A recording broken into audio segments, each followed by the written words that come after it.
Good morning, students. So we'll move on to the last topic of module number 3, that is MQTT.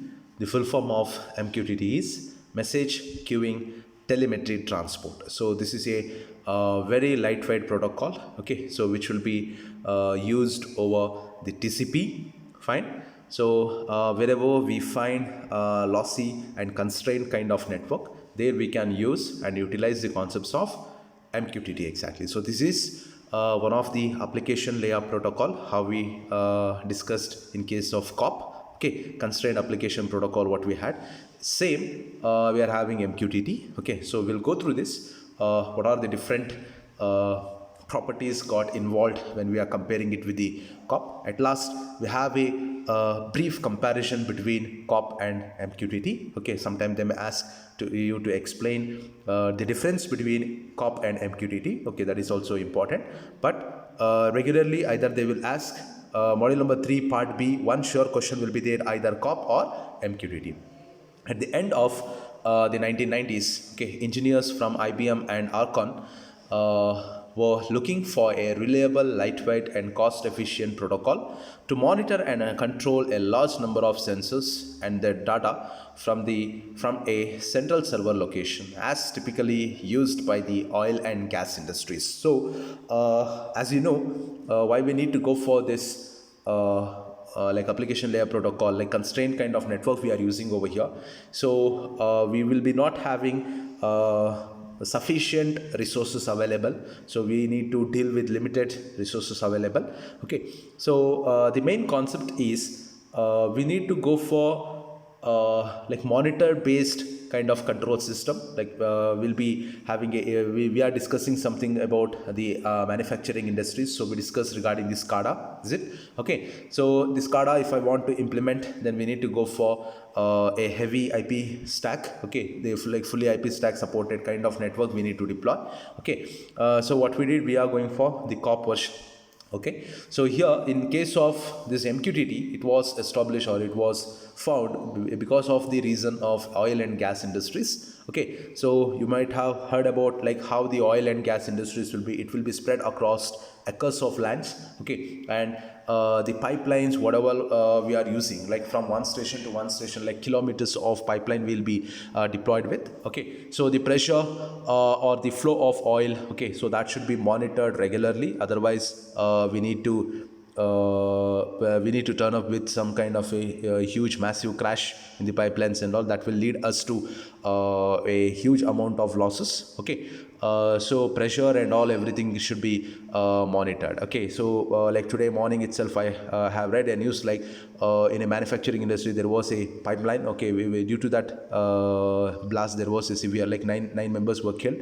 Okay, in that blast. Okay, so that was held in China exactly. Okay, so these are all what the disasters, okay, we may face in the oil and manufacturing industries. Okay, so we need to go for sensor based network. Okay, so which should intimate us like what is the pressure, what is the flow, okay, where there is a blockage, and also we need to go for like fully automated kind of monitoring system. But like deploying the fully stack IP network will be cost, like we will be involved with more cost and all. So what we need to do, we need to go for implementing a low power lossy network, okay, with all these functionality exactly. So their research, okay, resulted in the development and implementation of a message queuing telemetry transport protocol. Okay, considering the harsh environment in the oil and gas industries, and extremely simple protocol with only a few options was designed. Okay, with consideration for constrained nodes, okay, unreliable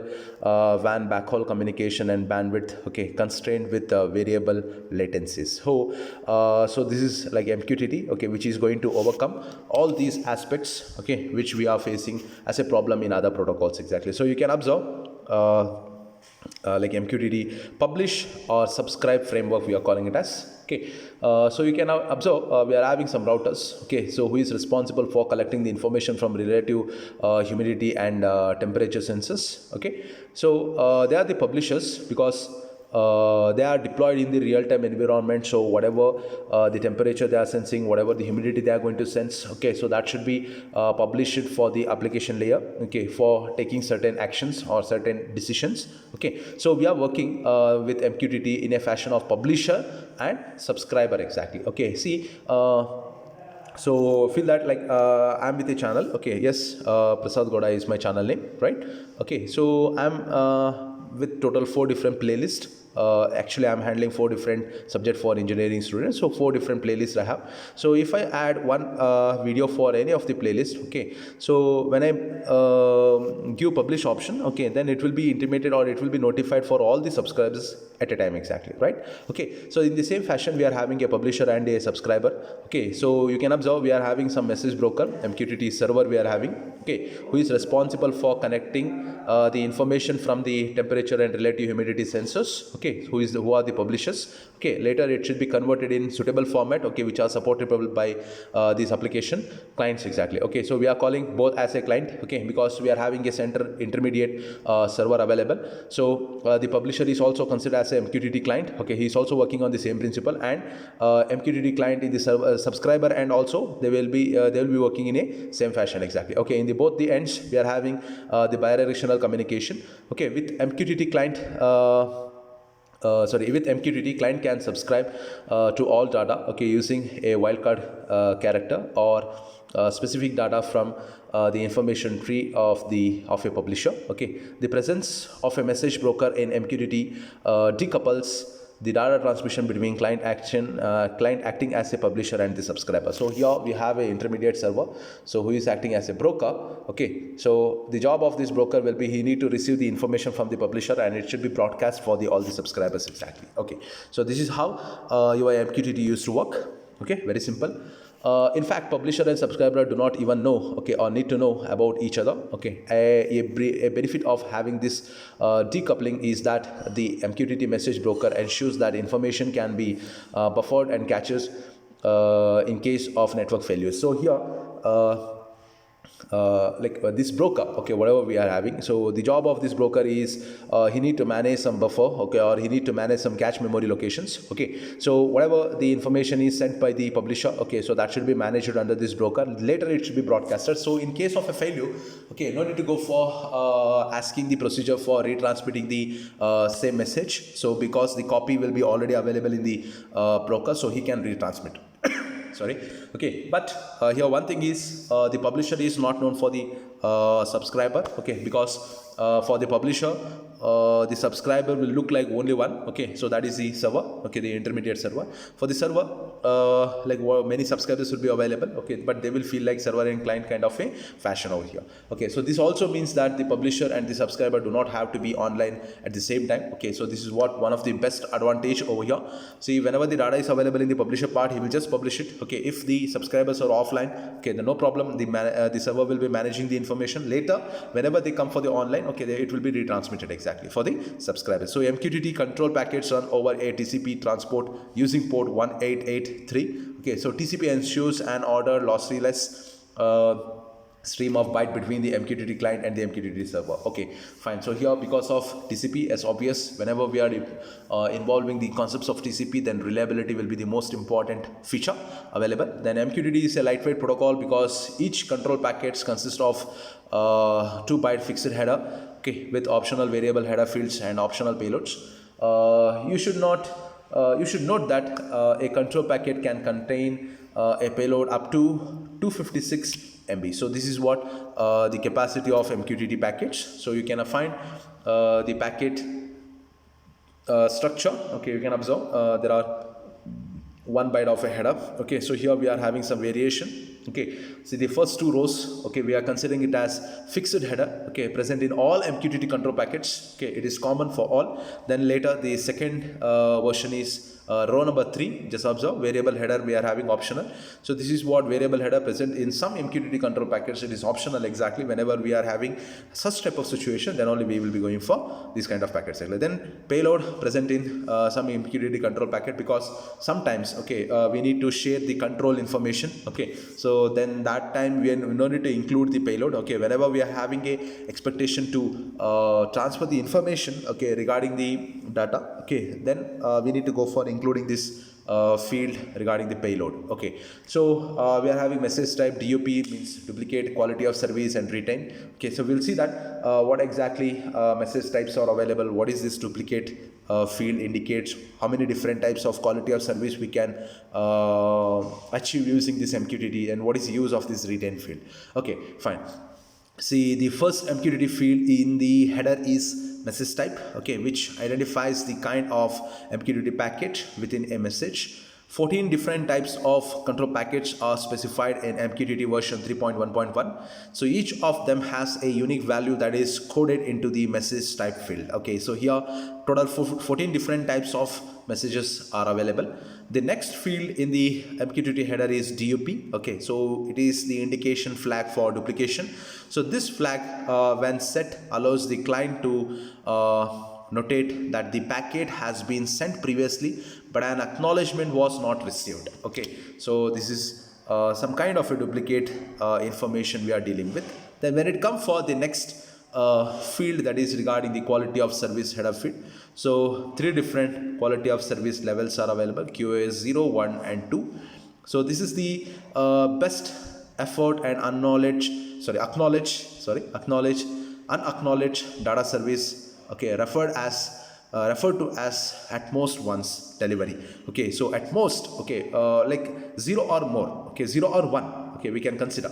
So these kind of messages unacknowledged, okay, means if you are transferring this type of a message, quality of service 0, okay, we are not sure like it will be transmitted at least for once or not. Okay, at most once, okay, means we are having a possibilities of 0 or 1. Okay, 0 or 1. Okay, the publisher sends its message one time to the server, okay, which transmit it once to the subscriber. Okay, no response is sent by the receivers. Okay, recipient will not send any kind of information, and no retry is performed by the sender. Okay, so if it is received or not doesn't matter. Okay, we will be transmitting it for only once. Okay, the message arrives at the receiver and once or not at all. Okay, so this is what one type of message transmission using quality of service version 0.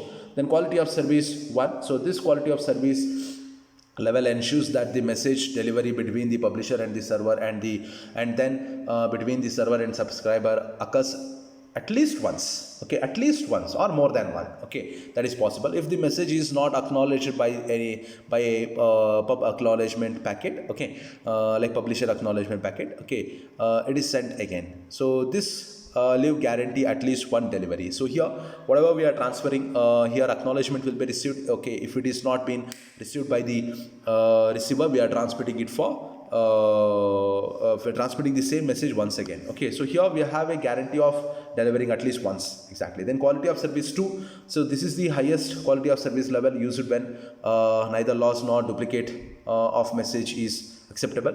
Okay, so this level publishes a guarantee service, okay, known as exactly once, okay, delivery with no consideration of for the number of retries as long as the message is delivered once. Okay, so here quality of service 2 version we are having. So the job of this will be like at least it should be delivered once. Okay, until that it will go for retransmission. Okay, so that is the different types of quality of service we are having. Okay, the retain flag notifies the server to hold on to the message data. Okay, so this allows new subscriber to interact instantly receive the last known value, okay, without having to wait for the next update from the publisher. The last mandatory field in the MQTT message header is remaining length. Okay, this field specifies the number of bytes in the MQTT packet following this field. Exactly. The MQTT session between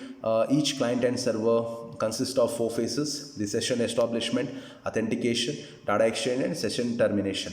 Okay, so these are the 4 different kind of session establishment information we are exchanging over. First should be session establishment phase.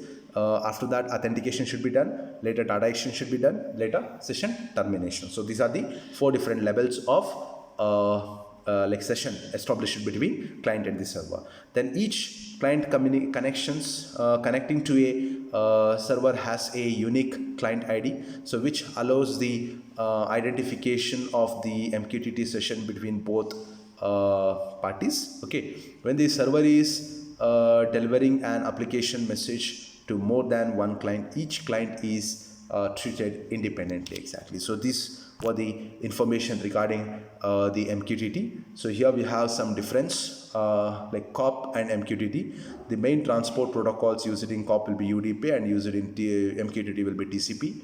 So messaging fashion will be request and response kind, but here publish and subscriber kind. Okay, then effectiveness in low power lossy network will be excellent, but here low or fair. Okay, implementation pairing UDP with MQTT are better for LLN. Okay, so here security aspects we are using DTLS, but here SSL we are using. Then communication model one-to-one we are having, many-to-many we are having. So in case of strengths, lightweight and fast we are having. Okay, with low overhead and suitable for constrained networks. Okay, but here TCP and multiple quality of service options, okay, provide robust communication. Okay, so that kind of strength we are having. Then weakness, not as reliable as TCP based MQTT. Okay, but here higher overhead for constrained devices and network, but TCP connections can try and low power, okay, devices. Okay, no multicasting supports we are having in case of MQTT. Okay, so comparatively MQTT is better in case of few aspects and COP is better in case of few aspects. Okay, students, so these were the topics, okay, which is under the module number 3. So in next lecture we'll be going for module number 4. Okay, so we'll discuss in deep regarding module number 4 from next class. Thank you, students.